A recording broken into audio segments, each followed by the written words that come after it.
I would say this is probably professionally the most difficult decision I've ever had to make.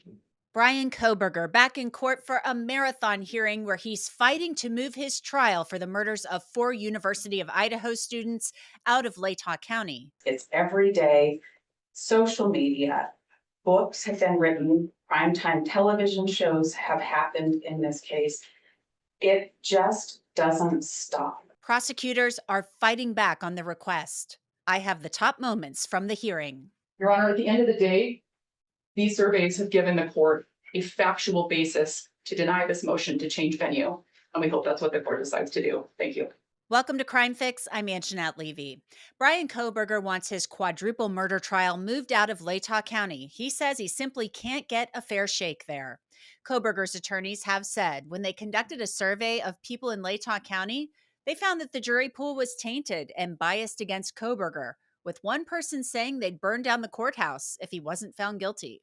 Kohberger is accused of murdering 4 University of Idaho students, Maddie Mogen, Kaylee Goncalves, Xana Kernodle, and Ethan Chapin, on November 13th of 2022. Judge John Judge entered a not guilty plea on Kohberger's behalf last year. The now former PhD student faces the possibility of the death penalty if he's convicted. Prosecutors want the trial held in Latah County, and so do the victims' families. The murders happened there in Moscow, in the now demolished home on King Road. Everyone involved in this case concedes that it has had a tremendous amount of media coverage, and it's not just on TV news. It's been all over social media and sites like Reddit, and also on YouTube. Moscow is in Latah County, and it's a small county with a population of nearly 41,000 people. And the defense says their survey of the county revealed that most people there believe that Bryan Kohberger is guilty as charged. You'll hear more on that in just a moment. The defense started the hearing by discussing the standard for being granted a change of venue. The standard here is whether there's a reasonable likelihood that pretrial publicity has affected the impartiality of prospective jurors. To establish the quantity of pretrial publicity, we will call James Todd Murphy with true scope. To establish effect on partiality, we will call Dr. L. Alili to discuss the social science behind juror decision-making. Then we will call Dr. Bryan Edelman about the survey and what it means. And finally, we will call Dr. Dare about the validity of the survey methodology. We are not calling today Scott Sunby, but as you listen to testimony today, please keep his sworn affidavit in mind. With his 39 years of studying capital juries and teaching at the National Judicial College, he is considered by the United States Supreme Court an expert in this area. He has published this book. It's called A Life and Death Decision, A Jury Weighs the Death Penalty. And this book is a culmination of interviews of over 1,200 capital jurors and how capital juries make decisions. Research shows that when a small community creates pressure to impose death, an Eighth Amendment violation may occur. Through these witnesses today, we want to avoid beginning a trial with, as Mr. Sunby states, quote, a thumb on death's side of the scale. I want to thank Upside for sponsoring today's Law&Crime YouTube takeover. Upside is a free app that gets you cash back on gas and groceries. Why not get cash back when you fill up your tank? And yes, this is actually real cash back. It's money that appears in your Upside app. You can transfer it straight into your bank account. Once you have the Upside app, claim an offer for whatever you're buying on Upside. You pay as usual using a debit or credit card and follow the steps on the app and get paid. You can use Upside at places like Shell, Exxon, Mobil, 7-Eleven, Taco Bell, and many, many more. To find out how much you could earn, click the link in the description to download Upside or scan the QR code on your screen and use our promo code LCTakeover to get an extra 25 cents back on every gallon on your first tank of gas. That's promo code LCTakeover for an extra 25 cents back on your first gallon of gas. Now, back to that survey that I mentioned that the defense conducted. Dr. Bryan Edelman spoke with jurors in 4 counties, including Latah. So I think high level, you can see case recognition is very high. And it's also high in Ada County. It's 93% there. it's almost everyone in Latah County, 98%, which is similar to what I saw in the George Floyd case, where it was 99%. So this is extremely high. They're pretty much the same. So Dr. Edelman is saying that basically everyone in Latah County has heard about this case. That's not a surprise. Back in the spring, Dr. Edelman's survey caused some major heartburn for prosecutors who were furious when they found out about it because they said it violated the court's non-dissemination order. But Judge allowed the survey to continue. Dr. Edelman talked about how many people in Latah County felt Bryan Kohberger was guilty and should be put to death.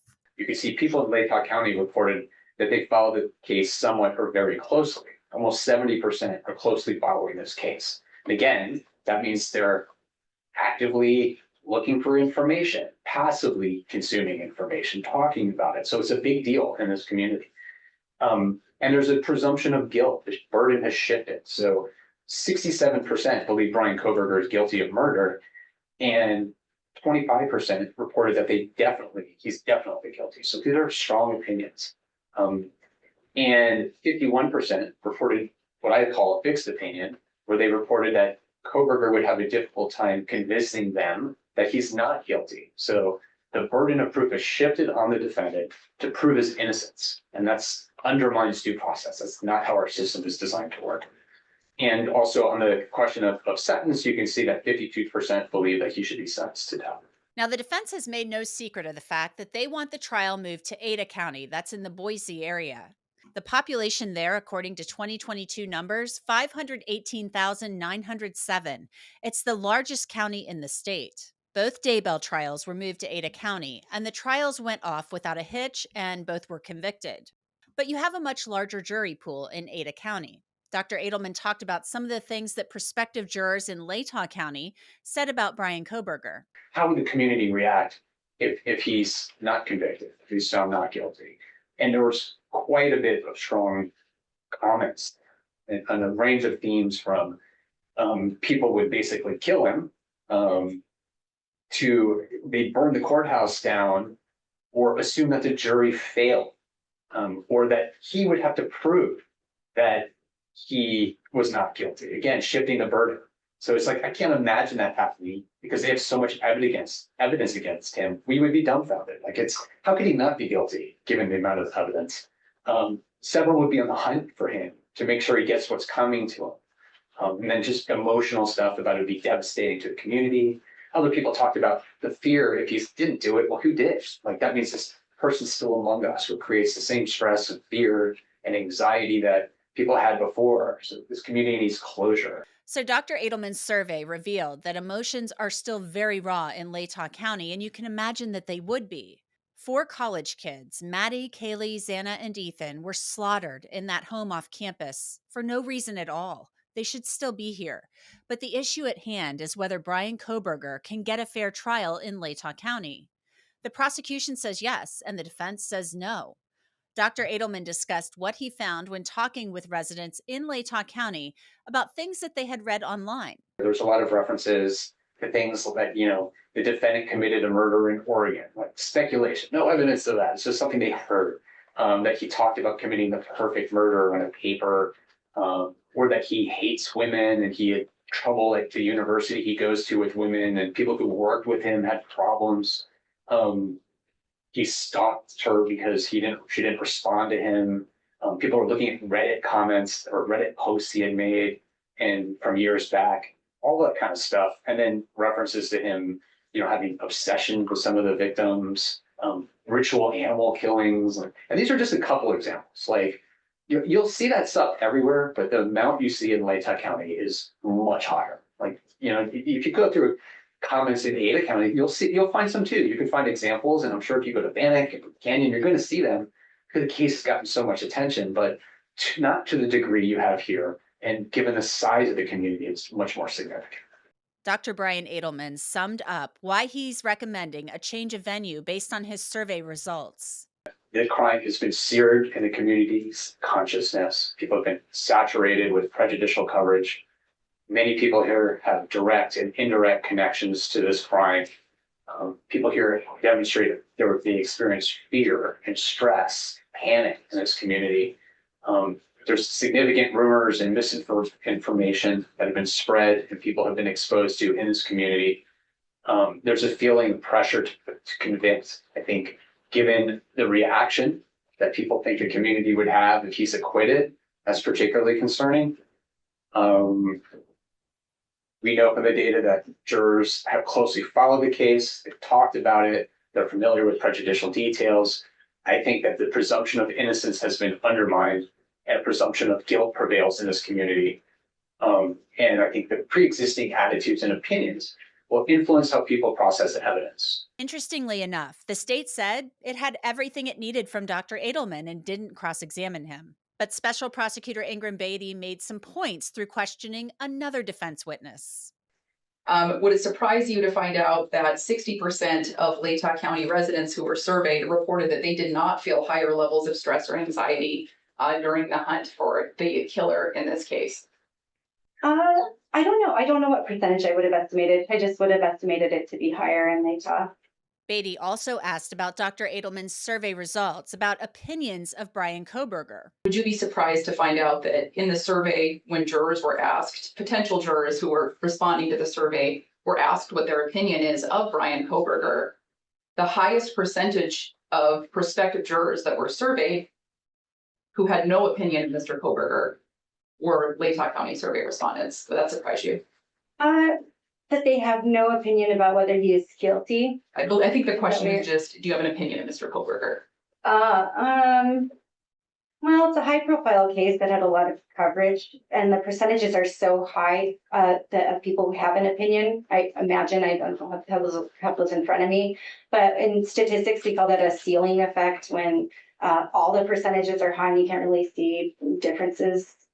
So I don't know if we're talking, I don't know what numbers you're looking at, but I don't know if that applies or not in this particular case. In high-profile cases, one way a jury can be seated in a smaller venue is to bring in a bigger jury pool. The state has suggested possibly summoning 1,800 jurors. Whether the trial stays in Latah County or moves to Ada County, would bringing in a larger jury pool alleviate some of these concerns across any jurisdiction? Well, if we're talking about Latah County, a lot of the things that I mentioned were not in the survey. So, there are emotions I mentioned that weren't assessed during the survey, impressions of Mr. Kohberger that weren't in the survey. So it could be that 90% of people think he's a bad guy, but they don't think he's guilty. And then that still could influence judgment. So it's really hard to answer that question without, I didn't make the survey. And even if I did, there'd be a lot of things that I would miss too. So I can't make that determination. Now, I mentioned earlier that this case has received a lot of news coverage everywhere, even nationally. But another defense expert testified that the amount of coverage would be magnified in a small county like Latah. Is there more saturation in Latah County or more saturation with media coverage in Ada County? Yes. A person in Latah County would be exposed to far more media coverage than a community in Ada County. A story, you may have heard the phrase, this story has legs. A story that is extreme, unique, atypical, has greater legs than, say, high school football scores you hear on the 10 o'clock news on a Friday night. Those would have a very fast decay of memory on consuming viewers. This type of story will remain on the mind and be of interest up to and beyond the conclusion of this case, however that might be.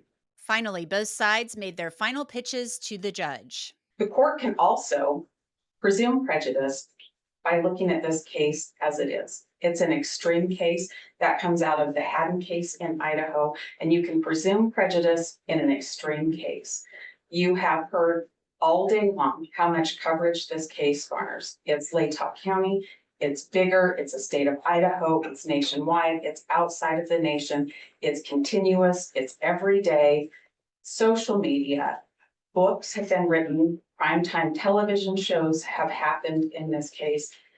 It just doesn't stop. Despite some of the findings in the survey, the state says that the trial should be held locally. Your Honor, the case law in this case just does not support a change of venue, given the evidence that the court has before it. The state does not disagree with counsel on what the appropriate standard is. The appropriate standard is that the defense has the burden of showing a reasonable likelihood that the defendant's ability to get a fair trial is going to be diminished as opposed to some other county, or put another way, a reasonable likelihood that pretrial publicity will deprive him of a fair trial. So in looking at the evidence the court has before it, we can start with Exhibit C. Those were the charts presented by TrueScope. And we can see in those charts that for at least 6 months on one of those line graphs that compared Ada County and Latah County, Ada County had significantly more coverage than Latah County. And that more recently, in the past couple of months, that line graph comes together again, and they're just a couple points off. The fact is, Your Honor, this case has media coverage everywhere. That is something that was acknowledged by the defense, and that is something that is abundantly clear in these surveys. And the victims' families want the trial held in Latah County. Most of the victims' families, not all of them, but most of them, live closer to Latah County than they do to Boise. That means that for them, traveling to this trial, which they will have a constitutional right to attend, and again, we're only asking the court to consider this in the convenience prong, will be much easier for them and more convenient for them than it would be for them to have to travel hundreds of miles to Boise. I think the court can and should consider that factor as well. I would say this is probably professionally the most difficult decision I've ever had to make.